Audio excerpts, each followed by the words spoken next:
flash, cameras clicking quick. Showtime, Super Gringo slick. Headlines buzzing like a mix. 20 seconds, that's the fix. Short and sharp, just like a dart. Gringo's antics steal your heart. In a flash, the show will start. Super shorts, that's where we part.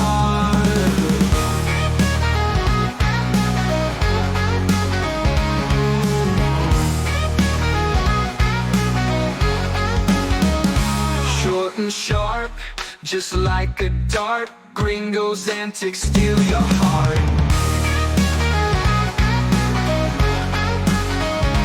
In a flash, the show will start. Super shorts, that's where we part.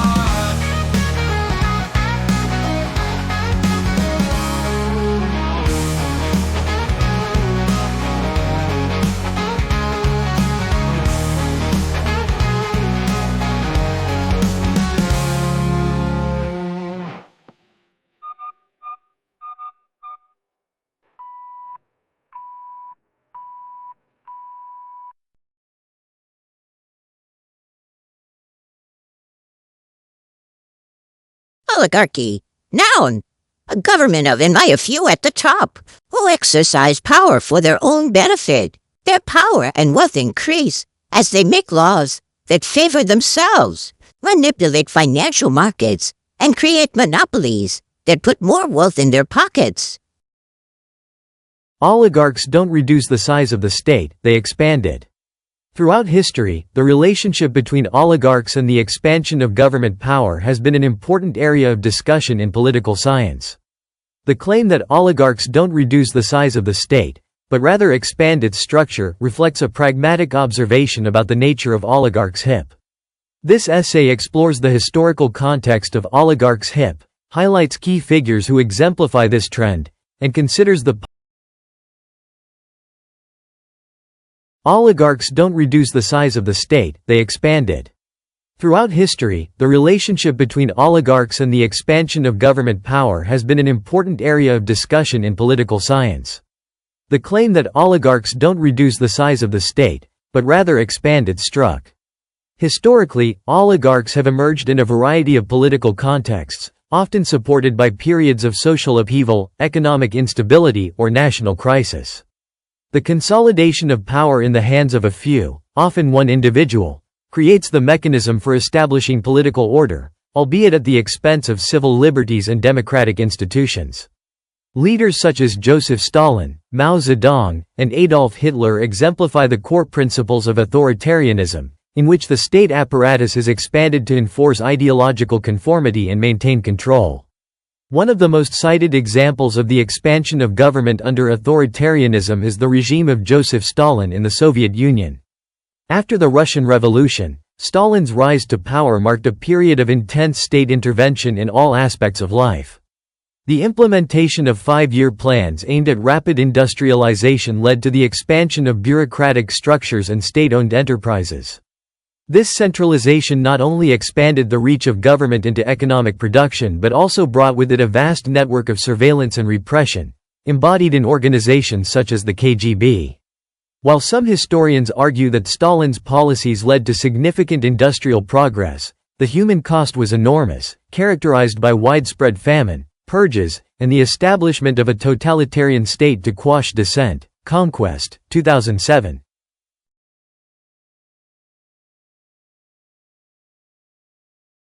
Similarly, Mao Zedong's Great Leap Forward and the Cultural Revolution exemplify the expansion of government power through drastic economic and social policies. Mao wanted to transform China into a socialist society by requisitioning agricultural production and mobilizing the masses to industrialize. The results were disastrous. An estimated 15 to 45 million people died from famine and state-sponsored violence. Li, 2010. The massive state intervention created a vast bureaucracy that reinforced Mao's personal power but ultimately destabilized the country. In Europe, Adolf Hitler's regime followed a similar trajectory. The Nazi Party expanded state surveillance and control over society to an unprecedented degree. Institutions were created or reoriented to serve the party's goals, including the Gestapo and various ministries that monopolized media, education, and even cultural production. The regime used the state apparatus not only for the war effort but also to propagate a totalitarian ideology rooted in fascism and xenophobia. Mommsen, 1991. While some argue that the infrastructure developed under Hitler's regime facilitated the recovery from the war, the moral and humanitarian costs were also significant, including the Holocaust and widespread atrocities during World War II. Despite the negative aspects of expanding government power under oligarchs, proponents of such power sometimes cite potential benefits associated with authoritarian governance. For example, oligarchs can quickly implement policies without being hampered by legislative debate or electoral opposition. Infrastructure projects, such as those initiated by Mussolini in Italy, can provide short-term economic boosts, public works, or national pride. In some cases, the stability and order brought by a strongman can appeal to societies that are ravaged by chaos or are seen as a threat to national unity. In this sense, some argue that the concentration of power can lead to social progress that might otherwise stagnate in democratic processes. Fukuyama, 2014. However, these potential benefits are often overshadowed by the inherent dangers of unchecked power. The oppressive nature of such regimes inevitably leads to the suppression of dissent, the erosion of civil rights, and widespread human suffering. The theory of bureaucratic authoritarianism argues that the expansion of the state apparatus is often accompanied by a lack of public accountability, creating conditions for corruption and human rights abuses to thrive. O'Donnell, 1979. Oligarchs may present an appearance of stability, but they are inherently fragile, relying on coercive force to maintain control. In contemporary discourse, related arguments drawn from historical oligarchs continue to figure prominently in discussions of governance in authoritarian regimes. Modern totalitarian states, such as North Korea under Kim Jong-un, demonstrate how the expansion of state power is used to maintain tight control over the people. North Korea's pervasive surveillance system and the cult of personality surrounding its leaders demonstrate how oligarchs exacerbate state control over aspects of daily life and thought. Lankov, 2013. In short, the claim that oligarchs do not shrink the state but rather expand it is well supported by historical examination of various regimes around the world. The expansion of state power serves the dual purpose of consolidating power and suppressing dissent, often at great human and moral cost. While decisions made by authoritarian governments may bring temporary benefits, the long-term effects tend to lead to instability and injustice. Lessons from the past emphasize the need for robust engagement with the mechanisms of power and governance, and the need to defend democratic ideals and civil liberties as a bulwark against authoritarian encroachment. Yesterday you were whining he was cutting government. You need to make up your mind, Sling Blade. Who's the oligarch again? In a democracy, the will of the people is paramount, and governing without consensus can easily slide into the realm of tyranny. This notion was articulated by President Joe Biden himself when he stated, "If you can't get the votes, you can't legislate by executive order unless you're a dictator." These words resonated with many as they encapsulated an essential truth about democratic governance: that power derives from collective agreement rather than unilateral action. Yet, in stark contrast to these proclamations made during his campaign, Biden's early presidency has seen a significant reliance on executive orders, 37 in his first week alone, prompting an urgent question. Is it possible that the very leader who once warned against dictatorial governance is now embodying those same authoritarian tendencies? Biden's rapid-fire signing of executive actions raises critical concerns about his commitment to unity and bipartisan cooperation. While he championed collaboration and healing in his inaugural address, his immediate resort to executive orders contradicts these ideals. For context, Donald Trump signed only 4 executive orders during his first week in office. Barack Obama signed 5. George W. Bush did not sign any at all. In stark contrast, Biden's 37 actions signify a troubling departure from democratic norms that prioritize legislative debate and compromise over unilateral decisions. This dissonance between Biden's rhetoric and actions cannot be overlooked. His initial decision to shut down the expansion of the XL Keystone pipeline serves as a prime example of how unilateral actions can fracture not only political alliances but also social fabric. The decision cost thousands of jobs amid a pandemic, a consequence denounced even by unions that had previously supported him. Jim Hoffa from the Teamsters Union expressed this sentiment clearly. The Teamsters strongly oppose yesterday's decision. Such moves signal an alarming trend towards prioritizing ideological commitments over practical governance, raising doubts about Biden's claims to promote unity. Moreover, rejoining international agreements like the Paris Climate Accord through executive action further underscores this divergence from democratic principles. Although such moves are framed as progressivism for environmental protection, they often disregard public sentiment and fail to engage in meaningful dialogue with opposition parties. Recent polling indicates that American voters overwhelmingly desire compromise. 91% expressed this wish shortly after Trump took office in 2017. Yet Biden's approach seems disconnected from these desires. As we analyze Biden's approach to leadership and governance through this lens of skepticism regarding unilateralism, it becomes clear that he may be embodying many of the characteristics he once condemned as tyrannical. The irony is palpable. Just months ago, he cautioned against governing through executive fiat, a hallmark of dictatorial regimes, and now finds himself entangled in similar practices. This evolution has significant implications for public trust and engagement with government institutions. As vaccine mandates and other controversial policies emerge amid COVID-19 responses, resistance grows, not solely due to hesitancy surrounding vaccines but also because many Americans feel alienated by what they perceive as coercive strategies under an administration that does not represent their interests. Ultimately, if we are to safeguard our democracy against encroachments on freedom disguised as benevolent governance or progressivism, we must remain vigilant against authoritarian tendencies within our leadership structures, regardless of party affiliation. Historical data reveals that citizens value compromise and negotiation. Thus our leaders must heed this call for genuine dialogue across party lines rather than succumbing to dictatorial impulses masked as necessary action. In conclusion, while President Biden entered office with aspirations for unity and bipartisanship, his reliance on executive orders suggests an alarming divergence from these ideals. A trajectory fraught with risks not only for democratic principles but also for public trust in government institutions overall. As citizens navigating this complex political landscape characterized by heightened tensions ponder their role within it moving forward, one thing remains clear.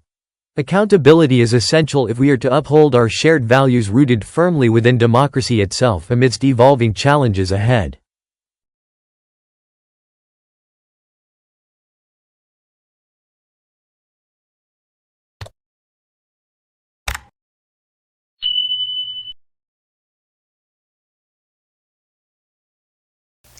Now, I'm not going to show the video, but I'm hoping I can play the audio without getting a copyright because this is really important. It would appear the only people who are actually talking about what's bad for the black community in America are the quote-unquote racists. I don't understand it, but hey.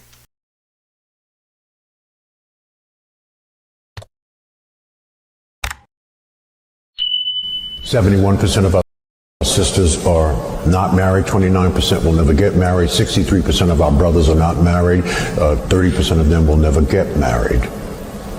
There is no culture in the history of humankind that has risen to maximize their full human potential without family at the center By the way, this of gentleman their is culture. a black American. This only exists. This is an interesting but negative statistic. This phenomenon of the existential crisis of our family only exists among African American black people. It does not exist on the continent or anywhere else in the diaspora. So there must be something in the water. We must fix this. It is a lot easier said than done because it is impacting our wealth. Quick statistics. For 350 years, household median income was dominated by white people. They were number one in this country. They no longer are number one, they're number three, and there's a reason for it. So, who has the highest household median wealth in America? It's East Indians. $104,000 a year. What's the marriage rate in the East Indian culture? 94% tool working. Who's number two? Chinese Asians. Household median income $110,000 a year. Marriage rate close to 70%. Number three are white people. Household median income $88,000 a year. What's the marriage rate? Almost 50%. Down significantly. Number four are Hispanics. Household median income $61,000 a year. Marriage rate close to 70%. We are at the bottom. Household median income $55,000 a year. Marriage rate 34%, and projected based on facts and statistics that if we do not fix this, because white folks ain't fixing this, our marriage rate will be in the low teens in the next 20 years. We must, this is an enormous challenge. That's a whole talk by itself on how do we fix it. It can be fixed, but we have to, first of all, understand that this is a problem. No one's talking about this problem. This is a huge problem. It's the number one problem in our culture.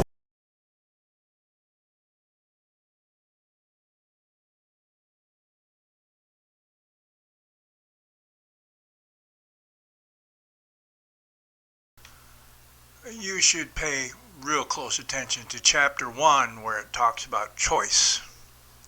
I even made a audiobook for you non-reading motherfuckers.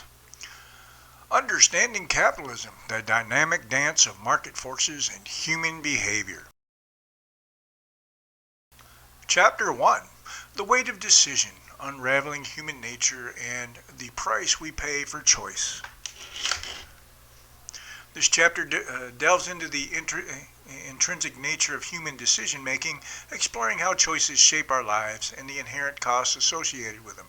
It examines the psychological and emotional burdens that accompany decision-making, emphasizing that every choice carries a weight that influences our overall well-being and societal dynamics.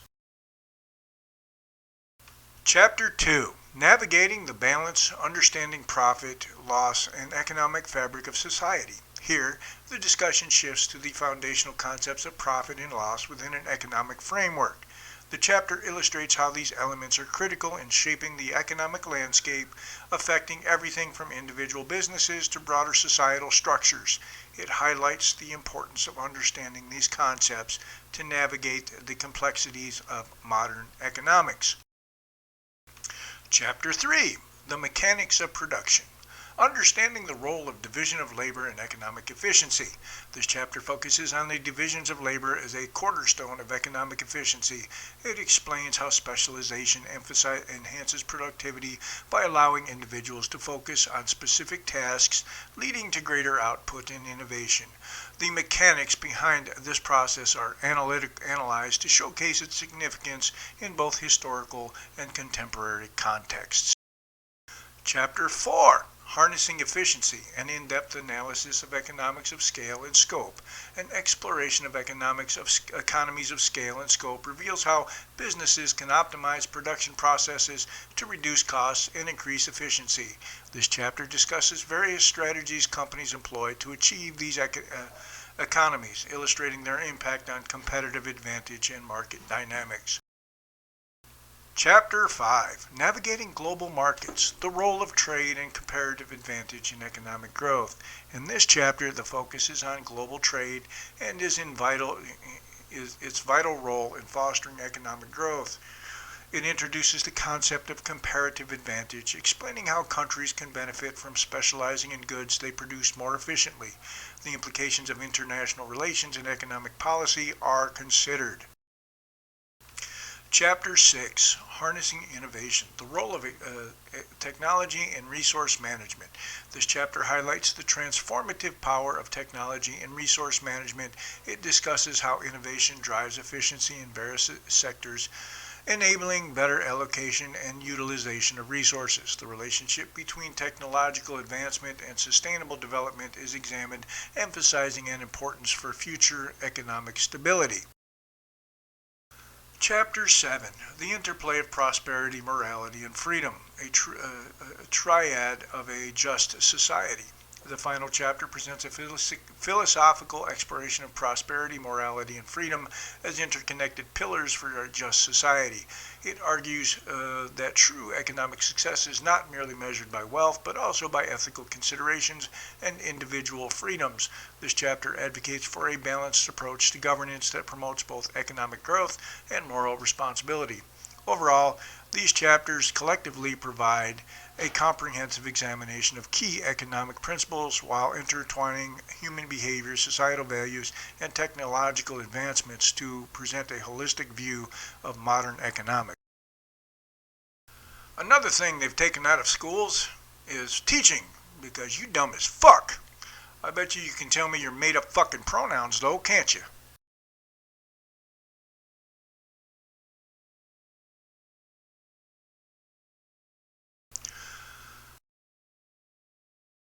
Let's get the original. The lefties have a radical idea. Just don't tell them it's called capitalism. If we each grow a large crop of different food, we could all trade with each other and eat for practically free. Just don't tell them it's capitalism. Do you know what's weird? The one thing that makes capitalism work better than communism is ethics and morals. What's the one thing the loony left has fought so hard to take out of school? You guessed it. Thanks for the material for my podcast. It's about people fucked in the head. Thanks to you, I'm about 2 days ahead, and you should listen. You're in today's episode as well, Captain Cirkwell. Yes, I read those parts, where it says medical conditions. Not a new gender, stupid. It tells you how it's supposed to work. Your dumbass skipped all that and went right to the medical conditions that require treatment, like your mental illness. It's funny that you blame the war on education on the people in school and not the wealthy that have been dismantling our education system for decades. Yeah, I'll totally read that. I agree with you 100%. That's why I'm trying to stop you idiots with information. Dismantling the Republic. The role of progressive elites in America's descent into tribalism. Chapter 1. Citizenship. A historical tug-of-war between freedom and control in the West. This chapter explores the evolution of citizenship from subjects under monarchies to empowered citizens with rights, highlighting the revolutionary roots that shaped contemporary notions of belonging. It discusses the complexities of citizenship, including the challenges of identity and belonging faced throughout history, particularly during the Roman expansion, which diluted citizen identity. The chapter emphasizes the ongoing struggle between historical precedents and modern interpretations of citizenship. Chapter 2. Middle-class meltdown, the silent crisis reshaping America. The focus shifts to the critical role of the middle class in America's socio-political landscape. Historically, landowners were pivotal decision-makers, but modern trends indicate a decline in middle-class power and influence.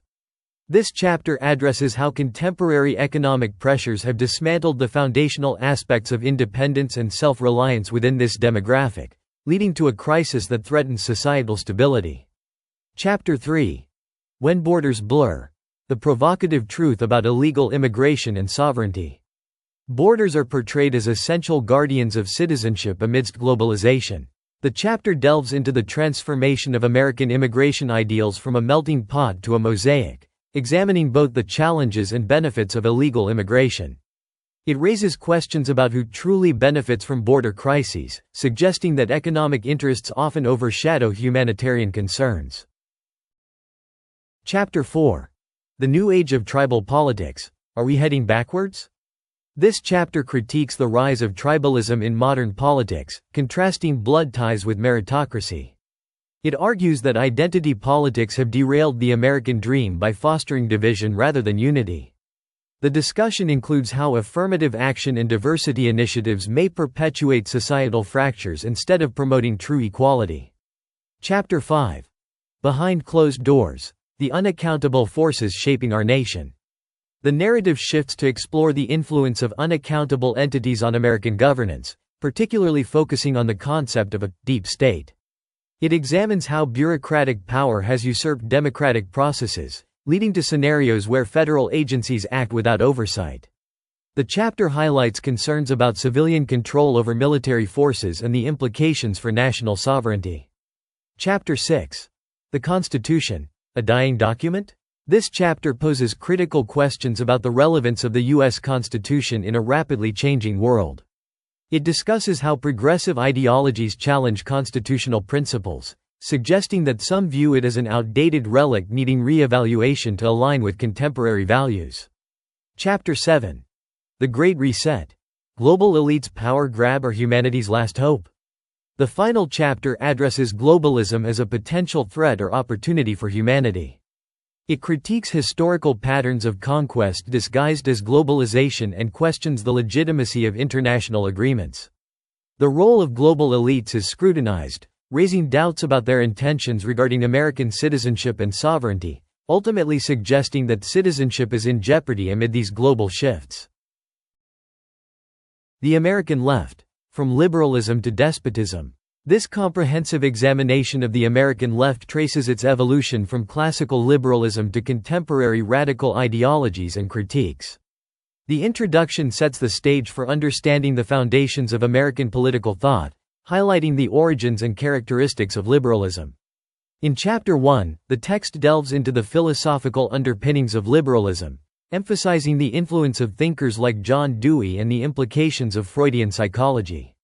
Subsequent chapters explore significant historical events, such as the New Deal and World War II, which transformed liberalism into quantitative and qualitative forms, respectively. The rise of the radical left is discussed in Chapter 5, where existentialist critiques and C. Wright Mill's perspectives on power structures are analyzed. The civil rights movement and its complexities are examined in Chapter 6, revealing diverging ideologies within black communities and shifts in leadership perspectives, particularly Martin Luther King Jr.'s evolving views. The emergence of the student New Left in Chapter 7 reflects broader societal changes and critiques surrounding identity politics, which are further explored in Chapter 12. The feminist movement's dynamics are outlined in Chapter 8, detailing its evolution and impact on societal norms, while Chapter 9 addresses the sexual revolution's significance in reshaping sexual norms and politics. As radical ideologies infiltrate institutions, Chapter 10, the narrative transitions to the emergence of neoliberal consensus in Chapter 11, marking a philosophical shift away from traditional liberalism. The final chapters critically assess identity politics and discuss the potential drift towards despotism within leftist movements, highlighting issues such as censorship and the weaponization of justice. Overall, this work provides a detailed analysis of how American leftist thought has transformed over time, raising important questions about freedom, identity politics, and the future direction of political discourse in America. Now, all I have to do is keep reposting the books to counter your 20-word responses and emojis. You were debunked before you even opened your mouth. I woke up smarter than you this morning, and I'll go to bed smarter than the same way. When you get a chance, Google Gramsci's March Through the Institutions. You may need to convert it to audio because I know you dumb fucks can't read above a 6th grade level. I am told I'm a traitor because I voted for Donald J. Trump. I wouldn't worry about it. The people calling you that don't know what gender they are. Do you think they know what treason is? See?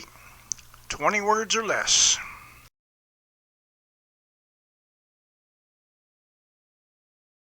Fuck off, Pastor Deerskin! Looks like some of what I post might be sinking in.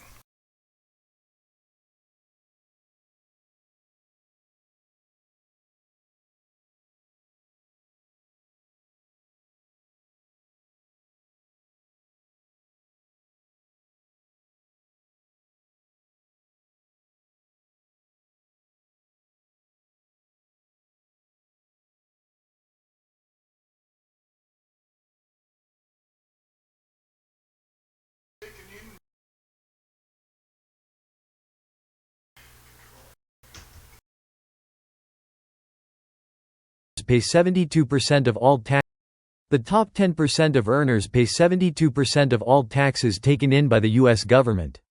Introduction. The question of how tax burdens are distributed in society has long been a topic of discussion and analysis. In the United States, the concentration of wealth among the top earners is striking. Recent data reveals that the top 10% of earners are responsible for paying approximately 72% of all federal taxes collected by the government. This essay aims to explore the implications of this statistic, its underlying causes, and the potential future ramifications for tax policy and economic equity in the United States. The structure of taxation in the United States. To understand why the top 10% of earners pay such a significant portion of taxes, it is essential to examine how the U.S. tax system is structured. The federal tax system is primarily progressive, meaning that individuals with higher incomes pay a higher percentage of their earnings in taxes. This is achieved through a tiered income tax system where income is taxed at increasing rates as it rises. As of 2021, the U.S. income tax system features 7 tax brackets with rates ranging from 10% to 37%. Individuals making over $523,600 fall into the highest tax bracket. Additionally, high-income earners often benefit from various tax incentives and deductions, which may reduce their effective tax rates but do not eliminate the substantial amount they contribute to federal revenue. Understanding the top 10% of earners. The top 10% of earners in the United States comprise individuals with a household income of around $200,000 or more. This group includes a diverse range of professions and industries, from corporate executives and lawyers to successful entrepreneurs and investors. The sources of income for this group are also varied, including wages, capital gains, dividends, and business profits. A significant factor contributing to their high tax payments is the accumulation of wealth in the form of capital gains. Wealth generated from investments is often subject to lower tax rates compared to ordinary income. This situation presents a paradox where the wealthiest do not face a proportionate tax rate compared to their income from labor, leading to debates regarding fairness and equity in the tax system. The economic implications of tax contributions. The reliance on the top 10% of earners to fund government operations raises questions about economic stability. The disproportionate tax contribution signals a reliance on a small portion of the population to generate significant revenue. In times of economic downturn, such as during a recession or a pandemic, the incomes of high earners may fluctuate significantly. This could lead to a sharp decline in tax revenue and fiscal challenges for the government. Conversely, the large tax contributions from high earners underscore their role in supplementing public services and funding essential programs, such as healthcare, education, and infrastructure. This revenue is crucial for maintaining the overall functioning of the government and supporting those who are less financially secure. Socioeconomic equity and the tax burden. The fact that the top 10% pay a large share of taxes raises concerns about socioeconomic equity. Critics argue that a system where a small group shoulders most of the tax burden can perpetuate disparities in wealth and opportunity. This situation becomes particularly troubling when considering that individuals in lower income brackets often rely heavily on government services funded by these tax contributions. Supporters of the current tax structure contend that high-income earners have a greater capacity to contribute and that a progressive tax system is necessary to promote social welfare. However, as income inequality continues to grow, discussions surrounding the equity of the tax system become increasingly relevant. The discussions around wealth tax proposals and reforms to the existing tax code reflect some of these concerns. Advocates argue that implementing additional taxes on wealth and capital gains could lead to a fairer distribution of the tax burden. However, opponents caution against policies that may discourage investment and economic growth. Recent developments and proposed changes. In recent years, various legislative proposals have been introduced to adjust the tax system, focusing on increasing the tax burden on the wealthy. The Biden administration, for example, has proposed increasing taxes on individuals earning more than $400,000, with the aim of investing in infrastructure and social programs. Additionally, the introduction of minimum tax proposals on billionaires has garnered significant attention. These proposals seek to ensure that ultra-wealthy individuals pay an adequate share of taxes, irrespective of their income sources. Such measures aim to address concerns over tax loopholes that disproportionately benefit the rich. In contemplating future revisions to tax policy, the administration of taxation will need to balance the need for equitable distribution with the necessity of maintaining economic growth and investment. The ongoing debate surrounding taxation reflects larger questions about the role of wealth in shaping societal access to resources and opportunities. The role of public perception. Public perception plays a crucial role in shaping tax policy. As income inequality becomes more visible, there is a growing demand for transparency in how tax dollars are allocated and spent. The notion that the wealthiest individuals escape their fair share of the tax burden has fueled movements for tax justice. Moreover, misinformation or misunderstanding about the tax contributions of high earners can affect political discourse. Increased awareness of tax data, including statistics that reveal the substantial tax contributions of the top 10%, can influence public sentiment and subsequent policy changes. Efforts to educate the public on tax structures may foster a more informed electorate, which is essential for meaningful engagement in policy discussions surrounding taxation. Conclusion. The statistic stating that the top 10% of earners pay 72% of all U.S. taxes underscores the complexity of the American tax landscape. This reality sparks significant dialogue about economic equity, government funding, and public service. As income inequality persists, the role of taxation in ensuring a just and equitable society garners immense relevance. Future developments in tax policy must consider the balance between generating revenue and fostering an equitable distribution of the tax burden. With discussions surrounding wealth taxes and adjustments to existing tax codes under consideration, the importance of understanding the implications of taxation on different societal segments cannot be overstated. Ultimately, a fair tax structure will be crucial to address the ongoing challenges related to income inequality and economic stability in the United States. The United States problem isn't a tax problem. It's a spending problem. Too many people want to spend other people's money. Democracy is truly dead when the masses realize they can vote themselves money from the public coffers. Those goofy bastards are just about the best thing I've got going in this crazy world. Unfortunately, that's not what they're teaching. They're teaching things like they, them, and to refer to yourself, which would mean you're referring yourself in the plural, which if you're a math teacher and an English teacher, you should be correcting them. But no, you ask them their preferred pronouns instead. Then your kids come out mentally retarded. Complains about people lacking ethics and morals, yet voted for a convicted rapist with a 50-year history of fraud? If that were true, why did the last people to call him that have to pay $15 million? Sit down, stupid. Legal battles and media accountability. The defamation case involving Donald Trump and ABC News. The intersection of media, politics, and the legal system in the United States has always been fraught with tension, especially in an era characterized by extreme partisanship and scrutiny. A notable example of this dynamic is the defamation case involving Donald Trump and ABC News, which resulted in a large settlement.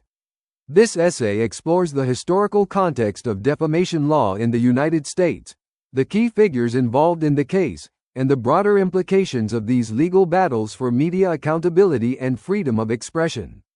Traditionally, defamation law in the United States has its roots in English common law, which sought to protect individuals from false statements that could damage their reputations. The First Amendment to the United States Constitution provides strong protections for free speech, leading to a complex legal landscape regarding defamation, especially when it involves public figures.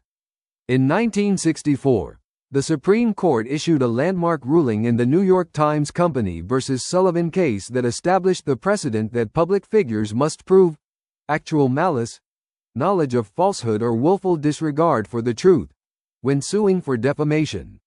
This high standard has created a difficult hurdle for public figures pursuing defamation claims, striking a balance between free speech and protecting personal reputations.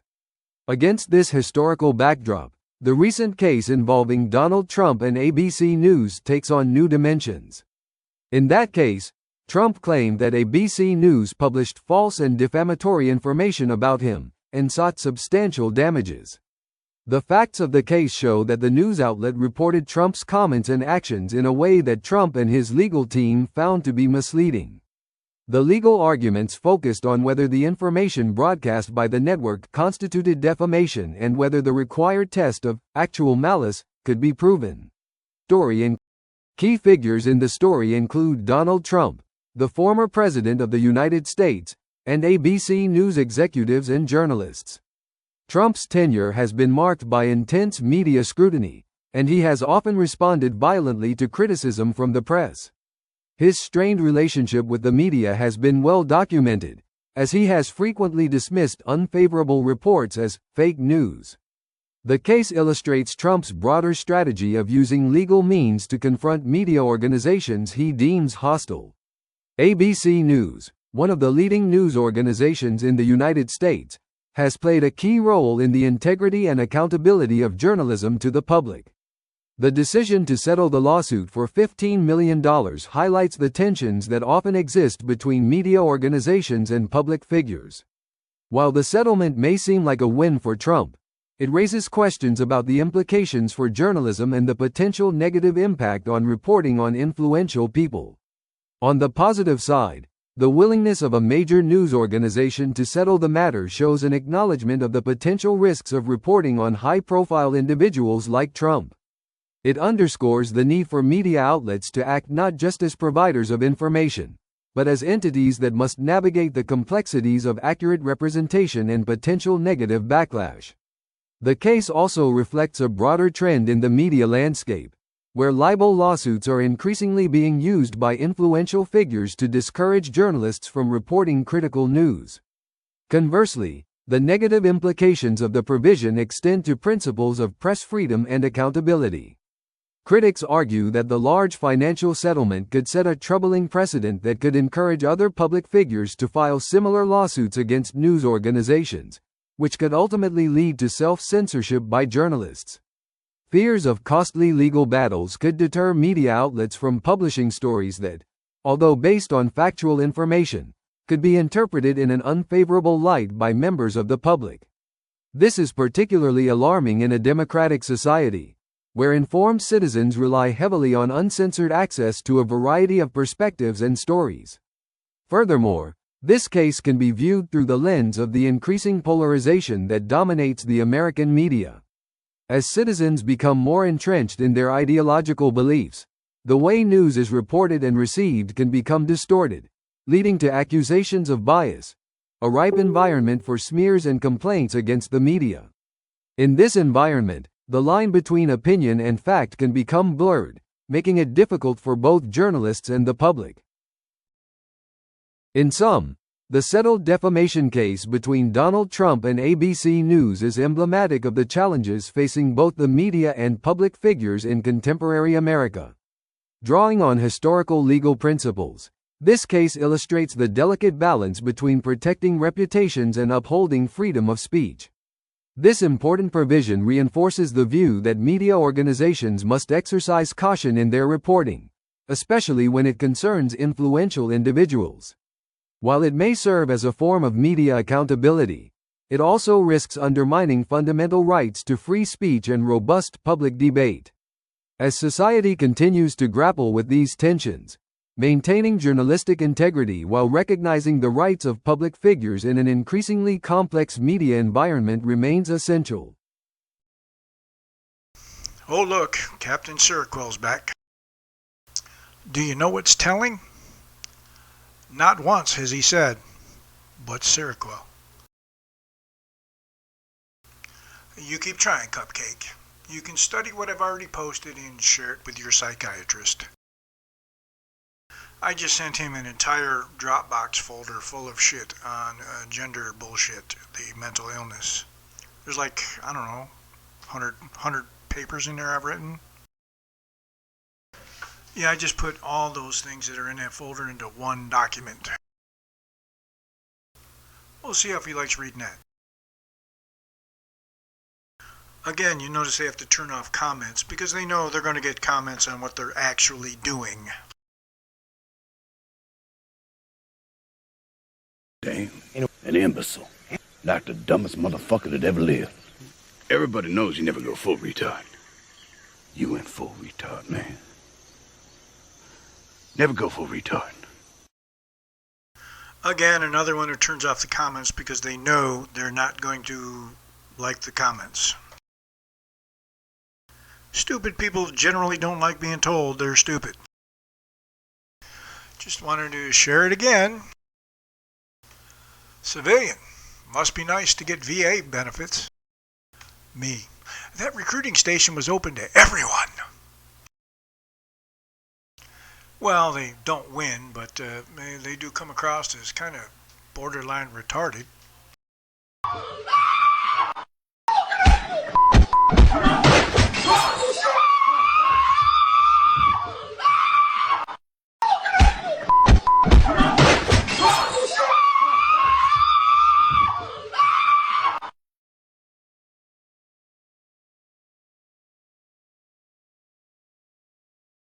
We will all go back to school. You're not getting a dime from us. What? I have 3 degrees. I'll go get another one. I'm a black woman. Black women are the most educated populace on this planet. We go to bed, wake up, and decide, okay, we're bored. Let's go get another degree. Are you kidding me? I will take 2 to 3 credits per semester, per year, until the next administration gets here and figures this all out. You're not getting a dime from me, Donald Trump. Because see, what you don't understand, while you are trying to crush the middle class and destroy the lower class, we're thinking 10 steps ahead of you. You've been wanting that degree, go get it now. If you've been wanting that 2nd or 3rd degree, go sign up now. Sign up part-time. Get those credits. Stay in school as long as you need to wait out this administration. Just for the record, we will all file bankruptcy and we will all go back to school. You're not getting a dime from us. What? I have 3 degrees. I'll go get another one. I'm a black woman. Black women are the most educated populace on this planet. We go to bed, wake up, and decide, okay, we're bored. Let's go get another degree. Are you kidding me? I will take 2 to 3 credits per semester, per year, until the next administration gets here and figures this all out. You're not getting a dime from me, Donald Trump. That's not how this because works. See, what you don't understand, that's not how any of this while you are trying to works. crush the middle class and destroy the lower.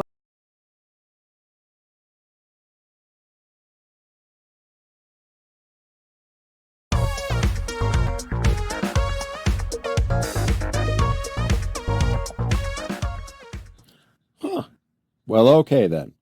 Tell us you only value men for their money without telling us. Remember, gentlemen, this woman is not the exception. She's the rule. And you need to ask yourself, why would you want to date or, God forbid, marry someone who doesn't see you as a person, who doesn't even see you as a human being? Someone who thinks that your thoughts, feelings, wants, and desires are completely irrelevant, who to them, your only job, your only reason for existing is to be an income source for them and nothing more. Gentlemen, you need to keep walking away. You need to see these women, indeed almost all of today's women, for who they are and what they are. Let them go off and be strong and independent all by their lonesome selves. Let them keep making these silly little flex videos as they try to cope with the reality that more and more of us are walking away every single day. And if you haven't walked away already, well, my friend, you should at least consider it. Because while some of us have gotten lucky and found a good woman, far, far more of us have not, and lost everything in the process. Only you can decide if that risk is worth the reward. But at the very least, I hope that you can remember that, as I said in the beginning, that woman isn't the exception. She's the rule. And you want to avoid those types at all costs. Because in the end, it's about your life, your happiness, and your peace. And finding a woman who's good is terrific. But finding one that's bad, Well,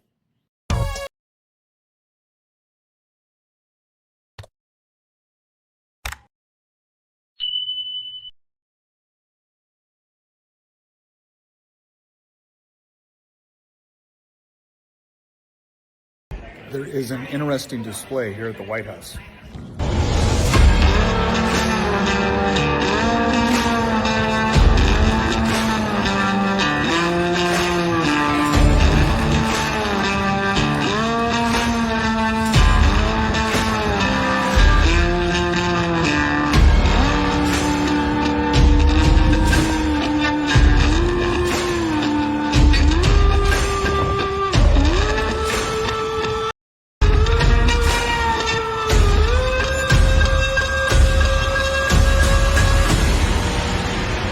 Oh, and yes, I did vote for this.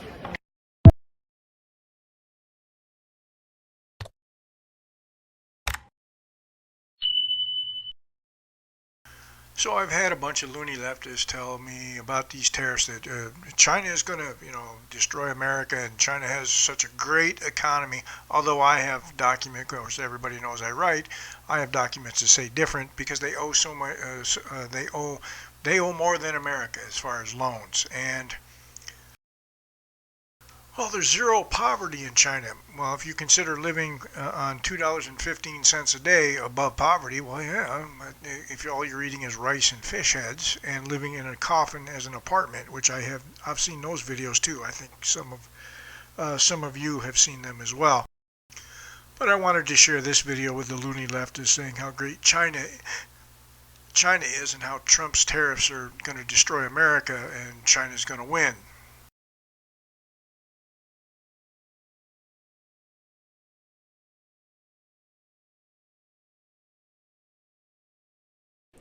This is the scene of a furniture factory closure in Guangzhou. Pieces of fabric that were still being sewn hang from the sewing machines. The warehouse is full of raw materials, and there are some finished sofas and other furniture lying around. The place looks deserted and sad. The person who posted the video said the factory shut down and the owner moved on. After struggling year after year, they still couldn't make it. This is how tough the furniture industry is right now. Since the second round of the U.S.-China trade war began, high tariffs have practically frozen trade between the two countries. It has badly hurt China's export manufacturing industry. Factories lost orders, warehouses piled up with goods, and many businesses ran out of money. Even worse, it's not just direct export factories that are suffering. Entire supply chains are collapsing too. Those once busy industrial parks are now quiet. Factory closures, production stops, and bosses running away are spreading across China like a virus. 决定了 不干了. I've made up my mind. I'm done. I'm selling the equipment and shutting down the factory. I'll never touch manufacturing again. I thought if I could survive 2023 and 2024, things might get better in 2025. But since the beginning of the year, there's been no sign of hope. On April 26, in Kaiping City, Guangdong, the boss of Yihong Garment Factory ran away in the middle of the night. Many workers gathered at the factory gates demanding their wages. There was a police car at the scene, and it looked like the government was stepping in. Another video showed that late into the night, many workers and suppliers were still at the factory, waiting for the police to help solve the problems with unpaid wages and money owed for goods. On April 25th, a person in Shanghai posted a video showing an empty factory workshop that used to cover tens of thousands of square meters. Now it's completely deserted. On April 24th, the boss of a brand-name clothing factory in Guangdong looked very worried while staring at piles of branded materials stacked at the warehouse. These materials were meant for big European and American brands, but now with tariffs going up, all the orders have been cancelled, and the factory had no choice but to declare bankruptcy. A second-hand equipment dealer in Guangdong has seen this happen again and again, factories shutting down and selling off equipment at low prices. On April 20th, he bought a batch of CNC machines. The factory owner had just invested in building the plant but hadn't even started full production. Because of the trade war, he saw no future and decided to shut down before even getting started. 现在开工厂做老板 What are the chances of surviving as a factory owner these days? Every factory I see is shutting down. Another one just collapsed, and it hadn't even started yet. This owner invested more than 1 million yuan into a batch of CNC machines, planning to go big. After running a few dozen hours of tests and not even feeling confident enough to produce a sample, he decided to sell everything. Maybe that was a smart choice. The reality is, it ended before it even began. After all that effort, how much money will be lost on these machines? On April 24th, workers at a factory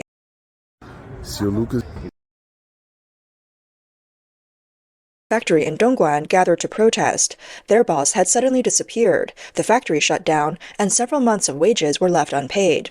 The person who posted the video said, "I never thought a big factory with hundreds of people could shut down just like that." Some people in the comments warned, "Be careful, during the May Day holiday, don't travel too far. You might come back and find your factory gone." Others said, "The economy is bad this year. It's not surprising that bosses are running away." On the same day, hundreds of workers gathered at Guangxing Sporting Goods Company in Daoxian, Hunan Province. They were protesting the factory's closure without any compensation. According to public information, this company was founded in 2018 and mainly produced golf bags, sports gear, gloves, and related products. People online said you could tell right away that these products were mainly for the US and European markets. The effects of the US-China trade war are also starting to show. These are just the first companies to fall. On the same day, another person posted a video showing a machine processing factory in Shanghai shutting down, with a lot of CNC machines being sold off. The factory looked like an older one, and the equipment seemed pretty outdated. But the boss didn't run away. He stayed and even gave workers an N+1 compensation package. A commenter from Guangdong side, "This year is so tough. Our factory has also been shut down for days. We're still waiting for updates, and we don't know if it'll close too." On April 13th, someone in Fujian posted a video and said, "Everything seemed fine at work yesterday. Today, the factory just suddenly shut down. It's hard to believe such a large factory could fall overnight. I wonder how many more will close this year." A person from Hubei replied, "That's normal. Yesterday, we were still working overtime. This morning, all the machines were gone." Someone from Guangdong also said, "With tariffs going up, a lot of factories are shutting down." Experts say the mass shutdowns in the manufacturing industry mark the beginning of a structural decline in China's manufacturing sector. As the US-China tariff war drags on, the combination of high tariffs and weak global demand is hitting small and medium-sized businesses hard. Manufacturing is now quietly collapsing. This sudden crisis is dangerous because it's hard to detect, but could keep spreading throughout the real economy. Dongguan, Guangdong, was once a symbol of China's global manufacturing power, known for its labor-intensive industries and export-driven economy. It was even called the world's factory. In recent years, though, it had already been declining because of supply chain shifts. Now the trade war has hit it even harder. Recently, a long-established company, Dongguan Dehong Electric Appliance Manufacturing, which had been around for 18 years, announced a halt in production and a month-long shutdown. The company said that because of the U.S. tariffs and changes in the global economy, orders had dried up. Workers were put on leave starting April 11th. According to reports, Dehong said business might resume after customers and suppliers renegotiate prices, but the situation right now is grim. Dehong was founded in 2007. It focused on developing, manufacturing, and selling home appliances, with all its products exported to the US and Europe. American economist David J. Wong pointed out that Dongguan wasn't just a hub for early Taiwanese and Japanese investments. It was also a major supporting base for Shenzhen's electronics industry. It was seen as a leader of Made in China. If even big factories in Dongguan can't survive, it shows that China's manufacturing sector is shrinking. Dehong shutdown is just the tip of the iceberg for the manufacturing crisis happening across the Pearl River Delta. On April 25th, hundreds of workers continued protesting at Huizhou Huayangyangao Electric Appliance Company. They had been protesting for almost a month. The trouble started when, on April 1st, the company suddenly announced a 2-month shutdown and barred workers from entering the factory. Workers were furious and demanded compensation. Some workers said that over the past year, the company had already started shifting some orders to other plants in the group and changed working hours to a standard 8-hour day with weekends off, causing their income to drop sharply. Many longtime workers who had been there for over 20 years said the company was using the shutdown as a way to lay people off without severance. Public records show that Yuangao Electric was founded in 1992 and is part of Taiwan's Wesco Group. It specializes in making ceiling fans and lighting, with all products sold overseas. Ironically, just a few days earlier, Chinese state media had praised Huizhou's trade performance, reporting that the city's imports and exports rose by 6.9% over the past 2 months. Yuangao Electric was even mentioned as a standout company. The company's deputy general manager, Gu Mingfeng, said exports grew by about 9% in the first 2 months. He said they had invested heavily in R&D to boost their competitiveness, and their products mainly went to the US and Europe. But now, after the US-China tariff war, all that competitiveness seems to have vanished, and the company is stuck in a shutdown. The escalation of the US-China trade war has started to hit major export hubs along China's southeast coast. In provinces like Guangdong, Zhejiang, and Jiangsu, millions of export factories are facing a wave of mass shutdowns because orders from the US have almost completely dried up. Right now, in China's textile industry, people are saying that after the May Day holiday, more than half of the textile factories will take extended breaks. China is the world's largest textile producer. About a third of its products go directly to the U.S., and another third are shipped through Southeast Asian countries before entering the U.S. market. That means about 60% of China's textile exports are tied to the U.S., so this round of tariffs has been a huge blow to garment manufacturing and export businesses. A business owner from Guangdong, who runs an export clothing factory, said his factory has 20 containers stuck in the Shenzhen port, more than 10 containers dragged back to the industrial base, and another 10 containers switched to domestic sales at the port. Some workers said that the trade war has already forced shutdowns for factories making shoes, jeans, power outlets, and portable stoves. Some business owners said they were cutting back on overtime and weekend shifts. These are all things we can make After what in the Trump United did, States. everything here has stopped. Factories focusing on the US market, look, so many have shut down. Factories are about to go under. What can we even do? Just look at how hard business is now. No orders, and we're being sent on leave again. Last year, we barely managed to make a living, but this year it's completely gone. There are no orders at all. All the workers have been sent home. Where did all those big clients and big orders go? What happened? Hey everyone, just look at this. No work, no money. This year it's especially hard to find a job. Look at our workshop. It's cleaner than a face. Didn't people say CNC factories are super busy now? But just look, the machines are all shut down. Everything stopped here too. Recently, many people working in labor recruitment have also posted videos saying that most factories have stopped hiring. I really didn't expect this. This afternoon I didn't do anything but receive notices about factory hiring freezes, one after another non-stop. It felt like a factory shutting down every minute. In Tianjin alone, factories making circuit boards, biscuit packaging, electronics, and bread have all stopped. Even a switch factory in Wuqing shut down. And that's just Tianjin. Factories in Beijing, Shandong, Jiangsu, they're all stopping too. In Shanghai, out of 4 cosmetics factories, 3 have already shut down. I never thought this could happen, but even Kunshan Lijian has stopped hiring. Just look behind me. Once this place stops hiring, it means there are no factories left in Kunshan. Recently, in Jiangsu, Zhejiang, and Shanghai, a lot of factories have stopped hiring. Most places are already at full shutdown. Please, don't come to Guangdong anymore. It's way too hard to find a job here this year. It's only April, and most factories have already stopped hiring. Right now, a lot of factories are close to shutting down. Even factories in Jiangsu and Zhejiang aren't doing well. It used to be that factories couldn't find enough workers. Now, they aren't even hiring because there are no orders. Analysts warn that if China and the U.S. can't quickly return to negotiations, and if the trade war continues to worsen, China's export manufacturing sector will suffer even greater damage. People in the industry are worried that long-term trade tensions could reshape global supply chains. Chinese export businesses will have to speed up their transformation to survive. Some companies are trying to explore new markets or adjust their product lines, but in the short term, it's hard to make up for the loss of the U.S. and European markets. The future of the U.S.-China trade war will have a deep impact on the global economy and the stability of supply chains. When asked whether more factory closures are coming, Davy J. Wong said it's not so much a wave of bankruptcies as a collapse one after another. He explained that many factories are not officially bankrupt. Instead, they have chosen to stop production, lay off workers, or operate at a very low capacity. They are stuck in a half-dead state. This kind of situation often gets missed in official statistics because companies may still keep their business registrations and signage, even though they've massively cut staff or shut down operations. He said, "This silent collapse is the scariest. It's like a virus quietly spreading." Wang warned that this hidden crisis shows no clear signs and is hard to guard against, but it could keep spreading in the real economy. Small and medium private businesses are especially vulnerable, facing crushing pressure from both high tariffs and weak domestic demand, with almost no way out. Recently, the news of the death of textile boss Bi Guangjun shocked the textile industry in Jiangsu and Zhejiang.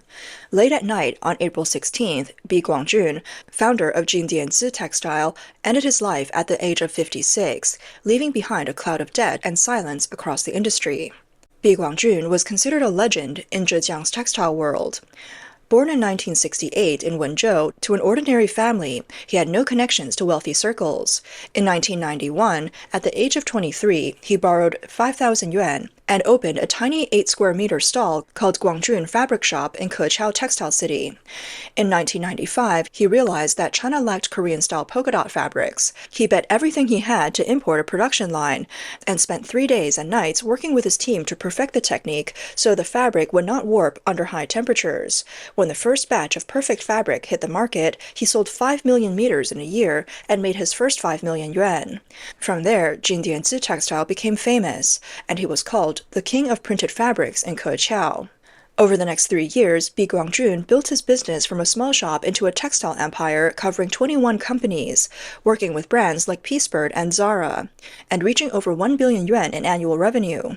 But behind the success was endless hardship. In 2024, the textile market became wildly unstable. By 2025, the US-China tariff war delivered an even deadlier blow to the industry. In the end, Bi Guangjun could not survive the crisis. His death was a personal and family tragedy, and reflected the harsh reality facing China's textile industry in 2025. Even before the trade war, China's manufacturing sector was already struggling with intense overcompetition and shrinking profits. A factory owner in Kunshan described the difficulties faced by manufacturers perfectly. The situation now is that we're using equipment worth millions to make just a few cents of profit. If you don't upgrade your machines, you can't get orders. But if you do upgrade, you have no money left because everything is tied up in equipment. Big orders bring low profits, small orders have tiny volumes. If you stick with old customers, there are no new orders. If you try to develop new customers, making samples costs you money. If you want to shift to a new business, you don't know where to go. If you try to stay as you are, there's no future. If you tough it out, you feel completely uncertain. But if you quit, it's hard to let go. A cotton sock factory owner said helplessly, even if you sell out everything, you still don't make money, because competitors are selling at even lower prices. In Zhuji's Datang Sock City, once a thriving hub for small sock factories, the scene is now deserted. A woman who had been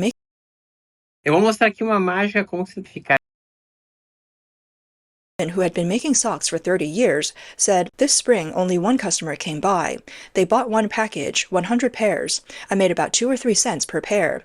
I can't even cover the rent." Inventory pileups and broken cash flows have become normal. Another business owner said that a customer placed an order worth 1 million yuan last year, but still hasn't paid.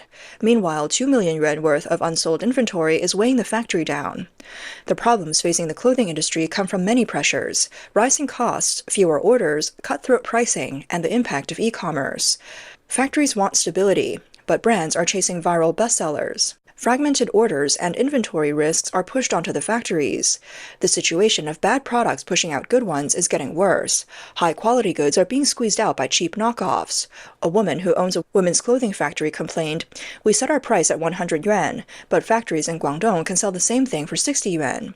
Even we can't tell the real ones from the fakes." This kind of brutal competition leaves factories with no good options: either take orders and lose money or have no business at all. Some people pointed out that the problem in China now isn't just about one industry.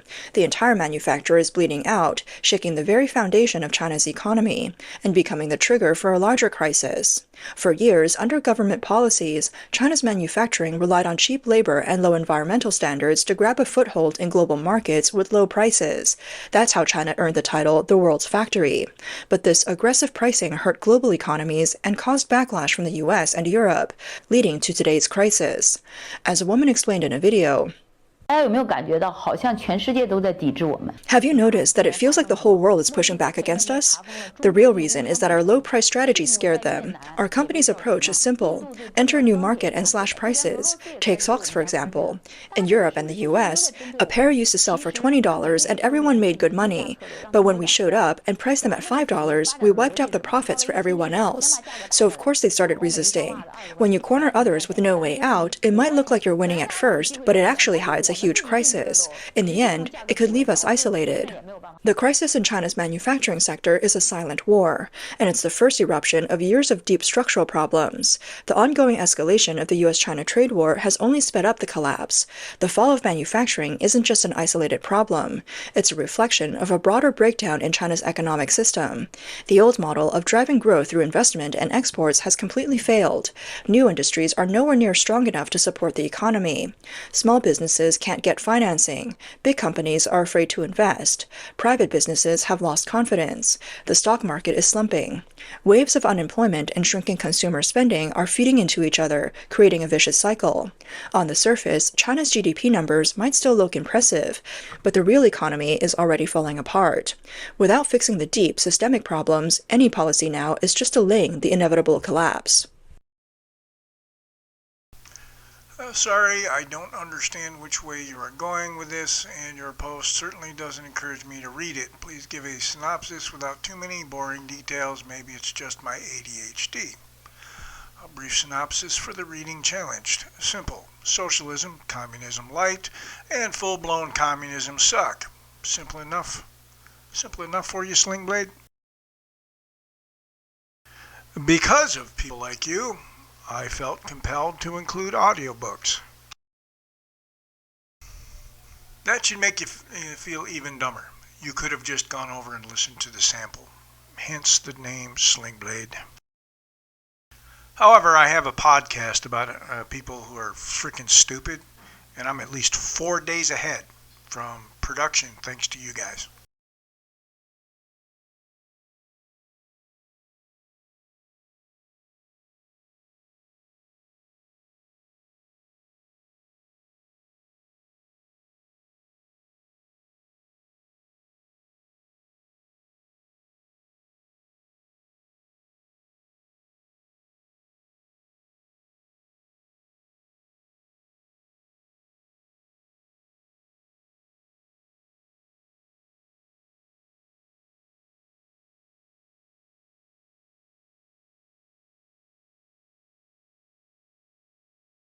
You deal with idiots all day. See how you come across. People say the things you did just to be sarcastic when they know they're intellectually outclassed. And you still could have listened to or read a sample. We have the technology. Then again, could have been my bad. A little preconception because you're from the only state in the union with a poop phone app. Just sent him my other one, the Bloodstained Banner, with a detailed synopsis, for his ADHD. If you look down at the bottom, there's an audiobook that you can go over and listen to.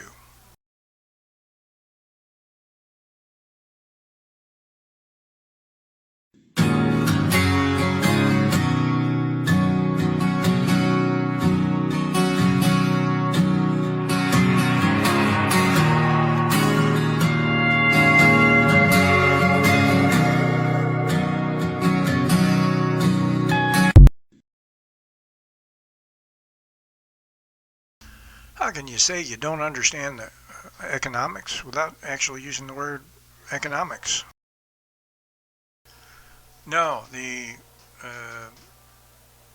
millions of single women with 4 kids, 5 kids, 4 babies, daddies on food stamps is the problem.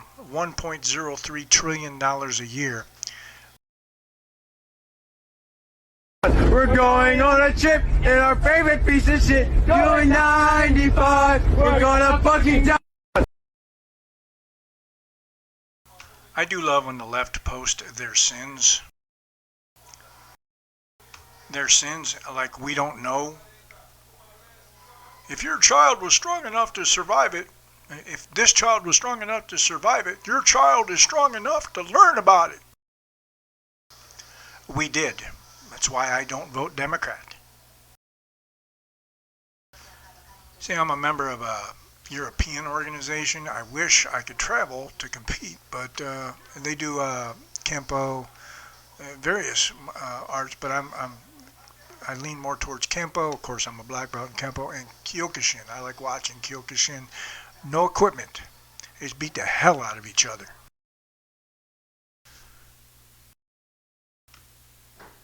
And the irony is lost on them.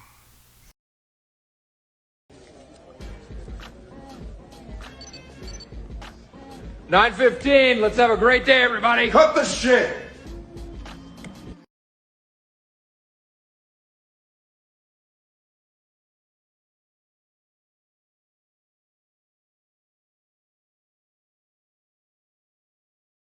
When will you people wake up? One Trump's deporting children who are U.S. citizens. One had cancer because of their parents were illegal. So we got kids being killed simply for going to school every year. When the 4 U.S. soldiers who drowned in Lithuania were sent home, Lithuania's top leadership was at the airport out of respect. Do you know where Trump was when they arrived in America?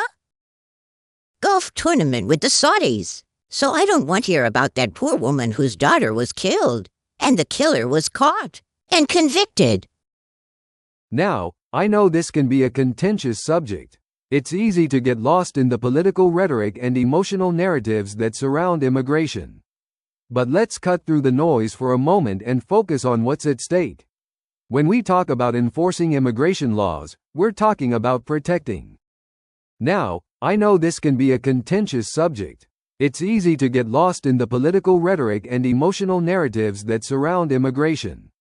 But let's cut through the noise for a moment and focus on what's at stake. When we talk about enforcing immigration laws, we're talking about protecting our borders and ensuring that those who come into our country do so legally and responsibly. We're talking about upholding the rule of law, a principle that has defined our nation since its inception. Imagine for a moment what happens when we relax these laws. Advocates argue that leniency in enforcement may encourage illegal migration, creating an environment where rules are optional rather than mandatory. Think about it. If someone sees that there are no consequences for breaking the law, what message does that send? It sends the message that our legal processes can be undermined. It sends the message that anyone can come and go as they please without regard for the system designed to protect us all. I want to start with a question. What does security mean to you? Is it the feeling of safety when you close your front door at night? Is it knowing that your community is protected from harm? Or is it something deeper, something that resonates within our very identity as a nation? Let's take a look at history. In times when countries have lax immigration policies, they've often faced challenges, be it economic strain or security threats. For instance, during certain periods in Europe's history where borders were loosely monitored, illegal crossings surged, leading to significant social upheaval and conflict. Now don't get me wrong. I understand the humanitarian concerns surrounding immigration policies. We all want to help those in need, those fleeing violence or seeking better opportunities for their families. But we must also recognize that policies aimed solely at deterrence often prioritize enforcement over compassion. We cannot allow ourselves to forget the balance between humanity and legality. After all, a nation built on laws must also be a nation built on values. So where do we go from here? How do we ensure both security and compassion? It starts with acknowledging the importance of enforcing immigration laws strictly while still advocating for humane solutions within those frameworks. We must push for reforms that not only secure our borders but also streamline legal pathways for those who genuinely seek refuge or opportunity here. As President Ronald Reagan once said, "A nation without borders is not a nation." Let us remember this truth as we move forward together, because security isn't just about walls or checkpoints, it's about safeguarding our way of life. Now, I know this is a touchy subject for many, but let's be honest with ourselves. Every action we take has consequences. That's not just true for individuals, it's true for families too. Think about it. When parents knowingly engage in illegal activities or fail to pursue lawful residency options, they aren't just putting themselves at risk, they're also placing their children on shaky ground. Let me ask you this. How fair is it to expect our kids to navigate a world where their parents' choices could lead to separation? When we talk about accountability, we often think of it as a burden, something heavy we carry alone, but really, it's an essential part of life. Just like how you can't expect your car to run smoothly if you never put gas in it or check the oil. And here's the thing. Some might argue that these parents are victims of circumstance, that they didn't have any other choice. But wouldn't you agree that understanding the laws of the land is part of being responsible? It reminds me of what Mahatma Gandhi once said, "The weak can never forgive. Forgiveness is the attribute of the strong. It takes strength to face consequences head on." Let's consider an example from history. A tale as old as time itself. The story of immigrants seeking better lives in America. Many have faced hardship and struggle but chose paths paved with integrity and respect for laws rather than shortcuts that could jeopardize their families' futures. So why should we accept anything less today? Why should we ignore the reality that actions have consequences? Because when parents choose to disregard immigration laws or opt out of seeking legal avenues, they create a domino effect that impacts everyone around them, including innocent children who deserve stability and security. Imagine a world where our youth are not just surviving but thriving. A world where laughter echoes in playgrounds, classrooms buzz with creativity, and dreams take flight without the weight of despair. Yet, here we are today, grappling with a grim reality. A mental health crisis that's gripping our young people like a vice. Did you know that research shows an alarming increase in mental health disorders among children and adolescents? Anxiety and depression rates have skyrocketed in recent years. In fact, a study by Twenge et al. In 2019 revealed that these issues are affecting more kids than ever before. It's as if we're facing a storm that's been brewing for too long. Now, let's think about this for a moment. What happens when these mental health challenges go untreated? What happens when our kids feel isolated, unheard, or overwhelmed? We must confront an uncomfortable truth. Untreated mental health conditions can lead to violent behaviors. Yes, you heard me right. Studies show that students grappling with their mental health are significantly more likely to engage in aggressive or even violent actions. So why is it that we often focus solely on guns as the primary cause of violence? Why do we overlook the urgent need for comprehensive mental health support? It's time to shift our perspective. Imagine if we invested as much energy into understanding and addressing mental health issues as we do into discussions about gun control.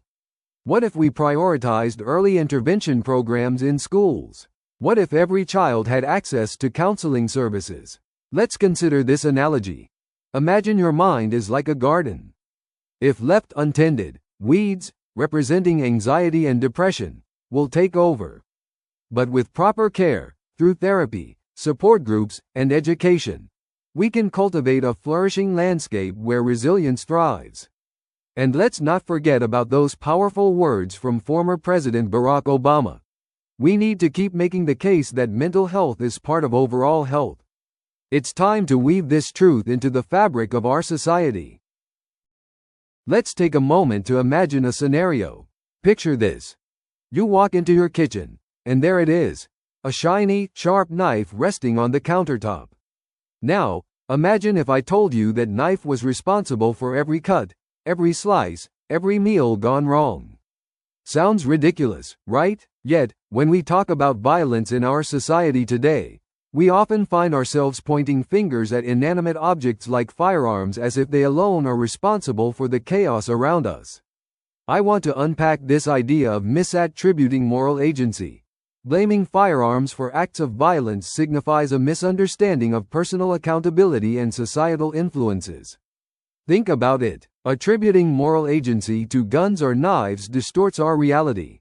It's like blaming the paintbrush for a bad painting or the pen for a poorly written story. The truth is that individuals commit acts based on their choices. Choices influenced by countless factors: upbringing, environment, mental health, the list goes on. As Dreher and McCarthy noted in 2021, we must recognize that it is people who pull triggers.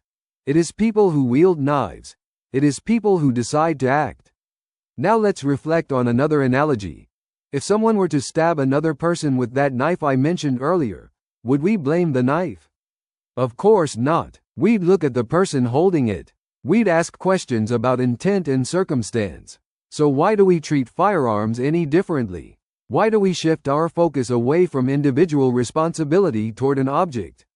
This misattribution of blame diverts our attention from crucial discussions about individual accountability within society's framework.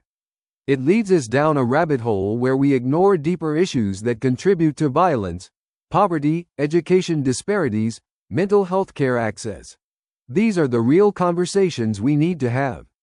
Let me ask you this. If someone commits an act of violence with a firearm or any weapon for that matter, do they magically lose their ability to choose between right and wrong? No, they are still accountable for their actions. They are still human beings capable of making decisions. We must reclaim the narrative around responsibility. We need to foster an environment where personal accountability is not just acknowledged but celebrated. Let's work together as communities to address those underlying issues instead of scapegoating objects that cannot think or feel.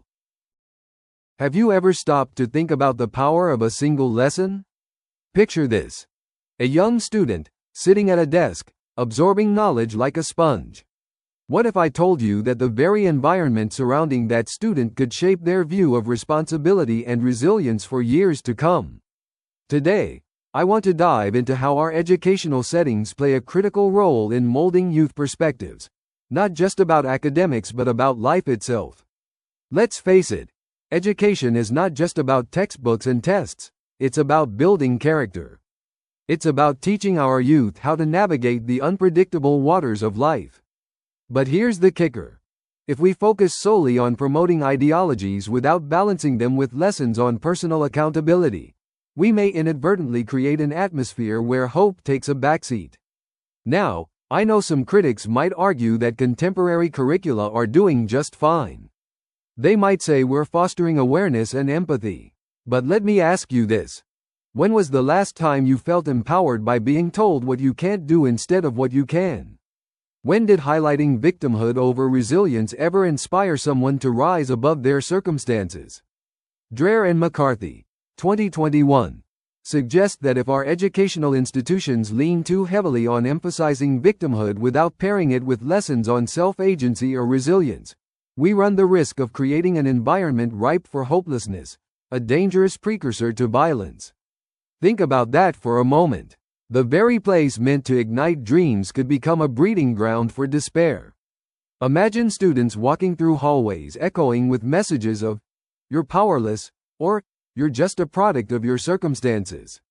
Now picture those same hallways filled with conversations around overcoming challenges, embracing failures as stepping stones to success, and recognizing one's own strength in adversity.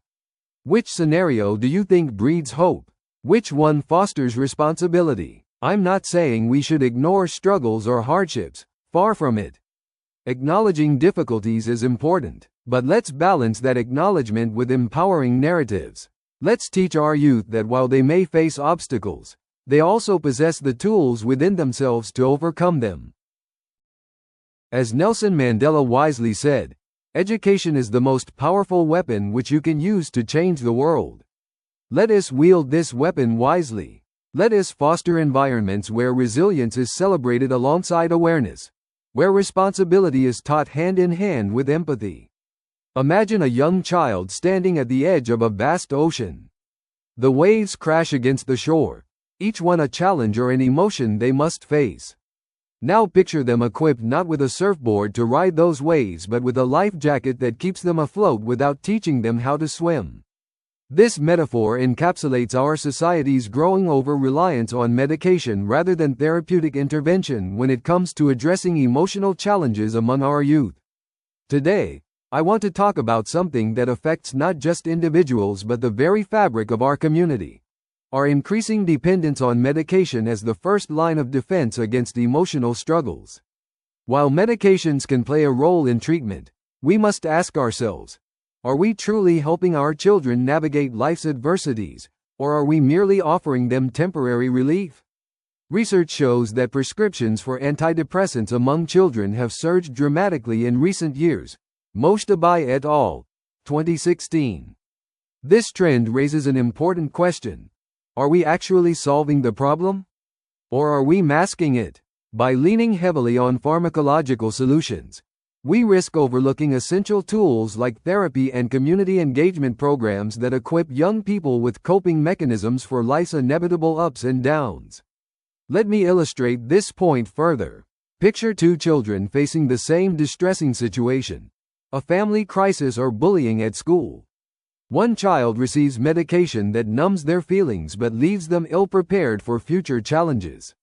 The other child engages in therapy, learning skills like resilience and emotional regulation. Which one do you think will be better prepared to handle life's conflicts as they grow older? The answer is clear. Now, I know what some of you might be thinking, but medication can help. It can stabilize mood. And yes, while that is true, let's not forget what renowned psychologist Carl Jung once said: "I am not what happened to me. I am what I choose to become." Medication may provide temporary stability, but it does not teach our youth how to choose their own responses or develop emotional intelligence. This over-reliance isn't just an individual issue, it's a societal one. When we prioritize pills over personal growth, we inadvertently send a message that emotions are something to be suppressed rather than understood and managed. We risk creating generations who feel unequipped to face adversity, who turn towards destructive behaviors when confronted with challenges because they've never learned how to cope effectively. So what can we do about this? First, let's advocate for holistic approaches in mental health treatment, integrating therapy alongside any necessary medical interventions. Encourage schools and communities to foster environments where emotional expression is valued and where coping strategies are taught as part of the curriculum. Second, let's initiate conversations around mental health in homes and communities. Normalize discussions about feelings just as much as we talk about physical health. We need parents who understand that it's okay for kids to feel sad or anxious, and who recognize when it's time for professional help beyond just prescriptions. Let's talk about the loss of 4 brave U.S. soldiers who drowned in Lithuania. This tragedy isn't just a statistic. It's a reminder of the sacrifices made by our service members and their families. When those soldiers were brought back home, the leadership of Lithuania stood at the airport to honor their sacrifice. They showed respect, they showed dignity. But where was our own president when those heroes arrived back on American soil? Now, I think we all know he wasn't standing in Dover looking at his watch.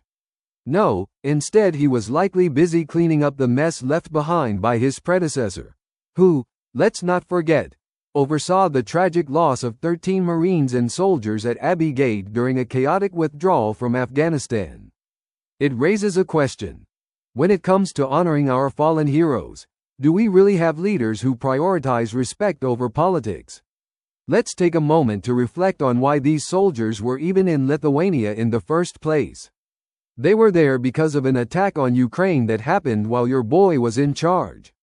And now, here we are, dealing with the fallout of decisions made at the highest levels that put these brave men and women in harm's way. It's easy to point fingers across the aisle or lay blame on policies from years past. But folks, this is about more than just politics. It's about accountability for every life lost and every family affected by these decisions.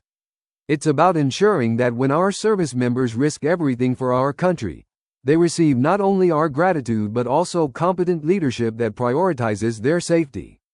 And let's be clear, this isn't just about one person or one administration. It's about how we as a nation choose to respond to such tragedies. We can't afford to be complacent or indifferent. We owe it to those who serve, and especially those who have paid the ultimate price, to demand better from our leaders. Let us remember this. A hero is someone who has given his or her life to something bigger than oneself. That quote from Joseph Campbell resonates deeply today as we think of those 4 soldiers and countless others like them. I want to talk about something that's been weighing heavily on my heart. Imagine a mother, filled with dreams for her daughter, a bright future ahead. Now imagine that future snatched away in an instant, tragically cut short by a violent act. And who is the perpetrator? Someone who should never have been here in the first place. an illegal immigrant protected by the very policies that some of our leaders champion. Now, I know what some of you might be thinking. Oh, here we go again. But let me ask you this. How many more families have to suffer before we stand up and say enough is enough?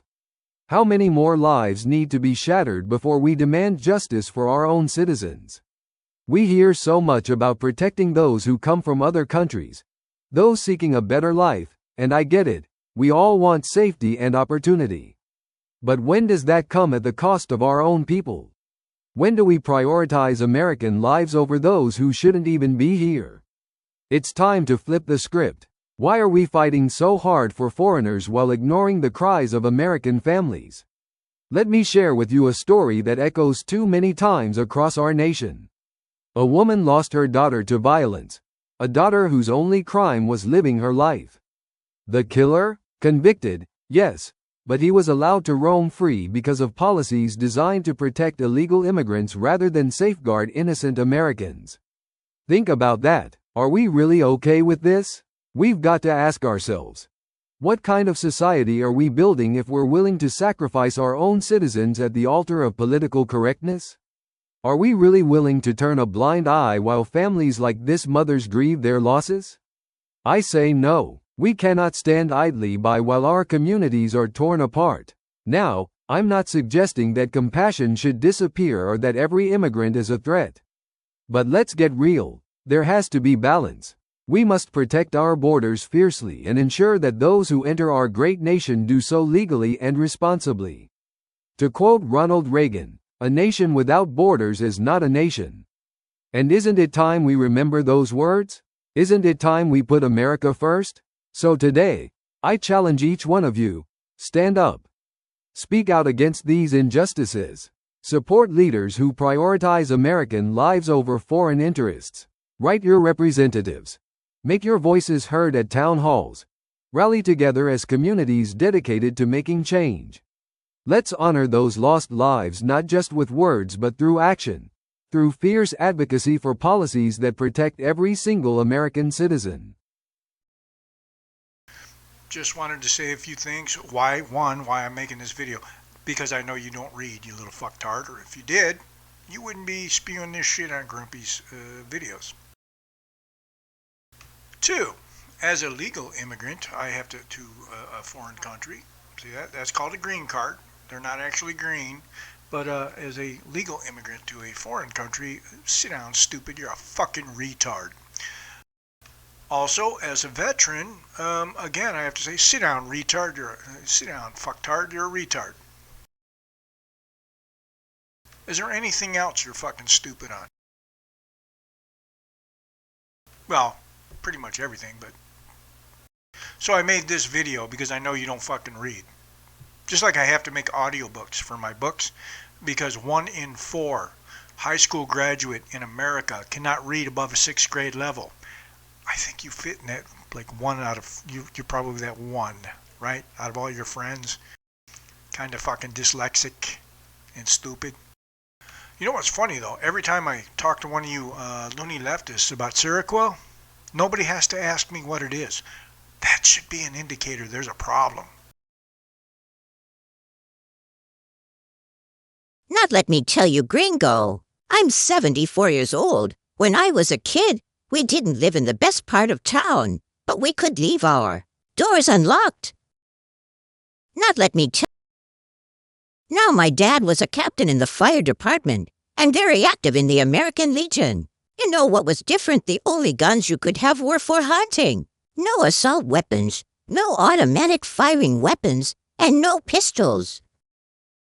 Now if you go out, you're expected to be armed to the teeth. You see these jerks in public with assault weapons. I did not go to school worried I would get shot. Can you say that now? The police are so jumpy because of the 300 million weapons out there. They shoot first and worry later if they should have. Bull crap. Hey dingle nuts, if you're 76, that would mean you were born in 1949. You could buy a Thompson submachine gun through the mail in 1949. Sit down, stupid. Yeah, like you can read that. Yeah, like you can read that. We put your party in charge of the schools. Next stupid question. Act of 1968. The Gun Control Act of 1968 significantly expanded the scope of the National Firearms Act, NFA, by including destructive devices and machine guns, among other items. It also restricted registration of these weapons to manufacturers and importers, while allowing private citizens to possess and transfer previously registered NFA weapons. A 30-day amnesty period was also included for registration of unregistered NFA weapons.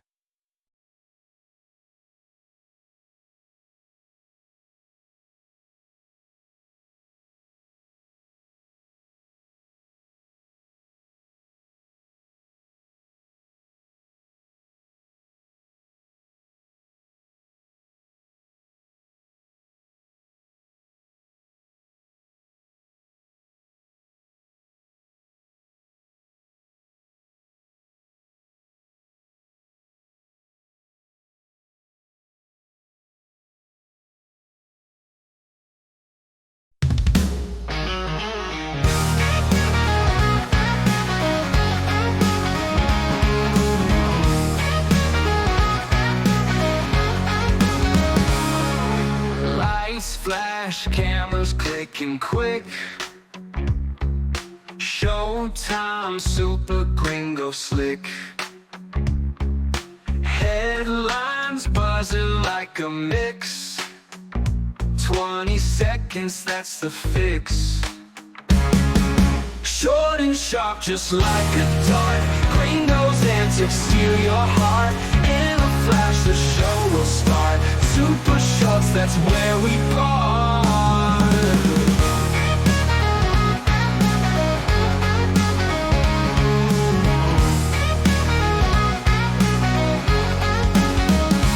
Short and sharp, just like a dart. Gringo's antics steal your heart.